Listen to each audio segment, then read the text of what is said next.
Ladies and gentlemen, it's my pleasure to announce a researcher who's been looking into secret, hidden knowledge, symbolism, secret societies, the occult, these type of things for over 50 years now. This is Jordan Maxwell. He's with us tonight, and he's going to share with us his perspective on what's going on in our world, what's really coming up behind the scenes. And my favorite quote from Jordan that sums it up really for me is, "Nothing in this world works the way you think it does. There's always more to the story." And just a quick example. Did you know that there's a difference between the United States and the United States of America, the state of California and California state, and even a human and a human being? And I wanted to get Jordan on the program to talk with us a little bit about these distinct differences. And thank you so much for coming on, Jordan. Welcome to the show. Well, thank you very much for having me on. I've said that so many times that nothing in this world works the way you think it does. Nothing. And I don't care how well educated you are, or how erudite you think you are. You have no idea in the world how the world is really put together.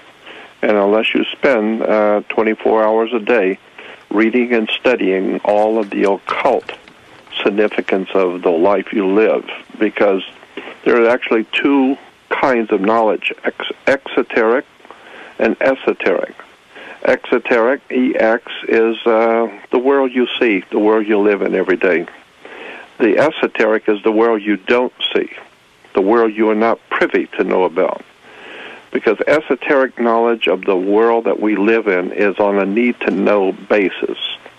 And the people who run this planet figure you don't need to know. So they are wealthy and powerful while we just crawl on our knees and lick their hand for whatever they may give us. Fight for the scraps, yeah. Yeah, we take the scraps. And so, there's an old saying in the Bible that is very true, that pride precedes a fall.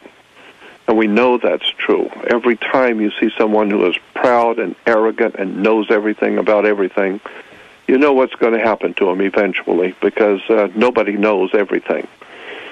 And so I've learned if there's any value to my work and my person, and I always say that I'm just an ordinary man pursuing extraordinary knowledge, because I am nothing special, believe me. I have all the imperfections of anybody else. I made all the mistakes everybody else makes. The only thing I bring to the table is the fact that I have been gifted beyond all measure. I've been gifted to be able to be in the company of brilliant people, extraordinary people, who have taught me over many, many years things which are not normally known to people. And Absolutely. That's been a real blessing to me. I wanted to ask you right off the bat, I don't know if you saw in the news today, but it came out that George Lucas, the genius behind Star Wars... Yeah, he believes in 2012 is the end of the world. Excellent. Yeah, I wondered if you'd seen that and if you had any comments on that. Some of my friends in Hollywood sent me the clip as soon as they saw it. Right. Yeah, George Lucas is a lot of things, but stupid is not one of them. Right. He is a very highly intelligent and thoughtful person. I don't know that from the article it sounds like Steven Spielberg doesn't necessarily agree with him, but I'm well aware that there has been a lot of scientific evidence that shows that something very well might happen to the Earth in 2012. A lot of scientific and astronomical calculations. And I wouldn't be a bit surprised. Who the hell knows? I mean, one never knows what tomorrow's going to bring. That's for sure. My personal feeling is that it's a calendar event. It's like the changeover from 2010 to 2011. And one night there's a big party, and then the next morning we're just in a new year. But so what? That and $2 will get you a cup of coffee. But so that's what I'm thinking that 2012 is. And when we talk about the end of the world in 2012, first of all, you need to clarify your terms. define your terms. When you talk about the end of the world, you're talking about like the Bible talks about the end of the world. Well, that word in the Bible is aeon. It's a Greek word for an age. So what the Bible is actually talking about when it says the end of the world, such as in Matthew, the last chapter, the last few words of the last chapter of Matthew talks about, Jesus said, I'll be with you to the end of the world. The word world is aeon. It's a Greek word which means the end of the age, because Jesus was the Christ, or the bringer of the age of Pisces.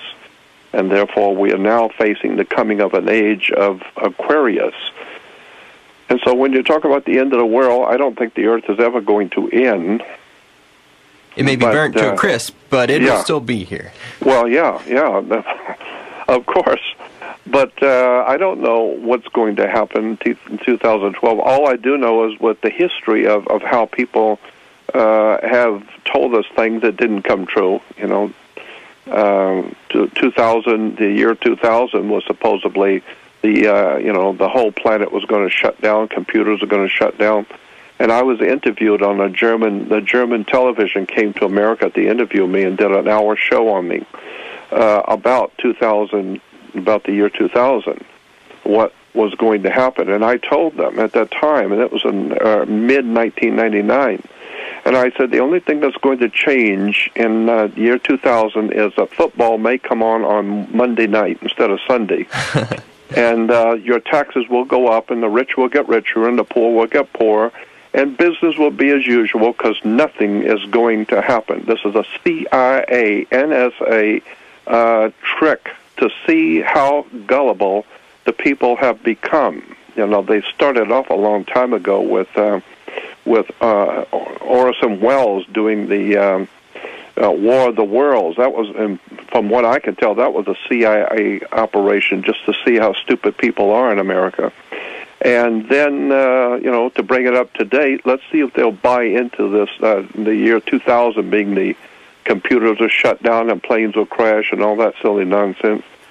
And so I see the whole world differently than most people. I've always been interested in that which is hidden, and God knows all the really interesting stuff that's going on in the world is well hidden. Absolutely. So one of the things that caught my eye, it's really in plain view, but it is hidden exactly what the difference between these terms that I mentioned earlier, the United States, the United States of America, and the human versus the human being. Those things, they're significant, but most people will never know the difference between these things. But the best part about that is that most people don't give a damn. Right. They don't care. Because, I can understand why. There's a reason why most people don't care about this kind of thing.